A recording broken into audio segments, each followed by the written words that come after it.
में। तो आइए दोस्तों, इस वीडियो में हम सीखते हैं कि साधारण घटाव किस तरह से करते हैं। जैसे कि हम सिंपल से लेके हाईएस्ट लेवल तक का हम इसमें घटा सीखेंगे। तो करते हैं फिर वीडियो को देर किए बिना शुरू। जैसे कि हमारा पहला क्वेश्चन है 9 में से 3 को हमने घटाना है। तो 9 में से 3 को किस तरह से घटाया जाए, ये बच्चों के लिए बहुत ज़्यादा जरूरी है। ठीक है, तो जैसे कि 9 है तो हमें क्या करना है, 9 डंडे काटने, 1 2 3 4 5 6 7 8 9। ठीक है, 9 डंडे काट दिए। भाई नीचे कितना है, 3, तो 3 डंडे इसके पीछे से काट दो, 1 2 3। अब देखो बाकी के हम काउंट कर लेंगे। तो 1 2 3 4 5 6, 6 हमारा बच जाता है और यही क्या हो जाएगा, इसका आंसर हो जाएगा। ठीक है, इसी तरह से हम सीखते हैं दूसरे वाले क्वेश्चन को। जैसे कि हमें दिया है 9 में से 5 जाना है और 8 में से 2। अब देखो 9 में से 5 हम किस तरह से घटाएंगे, तो वही वाली ट्रिक। तो 9 भैया कितने, 1 2 3 4 5 6 7 8 9।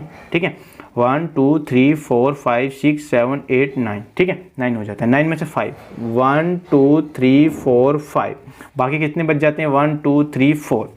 ठीक है, तो हमेशा ध्यान रखना हम पीछे की साइड से ही घटा करते हैं। अब देखो यहाँ पे है 8। भाई 8 में से कितने घटाने, 2। तो 1 2 3 4 5 6 7 8, 8 में से 2 हमें कम करने, 1 2।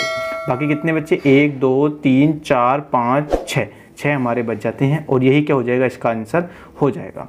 अब देखो इसी तरह से हमें क्या करना है, देखो यहाँ पे है 3 में से 7। क्या 3 में से 7 घट सकते हैं, तो कभी नहीं घट सकते हैं 3 में से 7। तो क्या करेंगे फिर, हम इस साइड वाले से हम एक हासिल लेंगे, तो जो हासिल आएगा वो इसके 3 के आगे लगेगा। अब ये 3 वाला कितनी पावर होगी इसकी, तो पूरी हो गया 13। 13 में से 7 हम घटा सकते हैं।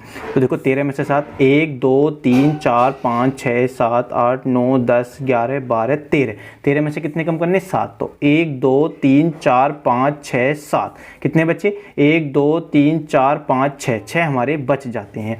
अब इसी तरह से देखो यहाँ पे हमारा कितना था, तो 6 था। अब 6 में से हमने एक हासिल तो इसे दे दिया, तो यहाँ कितना बचा होगा, तो यहाँ पर बचा होगा 5। ठीक है, यहाँ पे कितना बचा होगा, 5। अब देखो हमें क्या करना है, 5 में से घटाना है 2 को। ठीक है, 5 में से हमारे, अब देखो जैसे कि हमारे 6 डंडे हैं। अब देखो 1 2 3 4 5, 5 में से कितना घटाना है, 2। तो 1 2 2 कम कर दो, बाकी कितने बच्चे, 3 हमारे बच जाएंगे। अब देखो यहाँ पे 4 है। अब 4 में से 2 जाएंगे, तो भाई 4 में से 2 कितने बचेंगे, तो 1 2 3 4, 4 में से 2 घटाने, 1 2, कितने बच्चे, 2 हमारे बच गए और यही क्या हो जाएगा, हमारा आंसर हो जाएगा।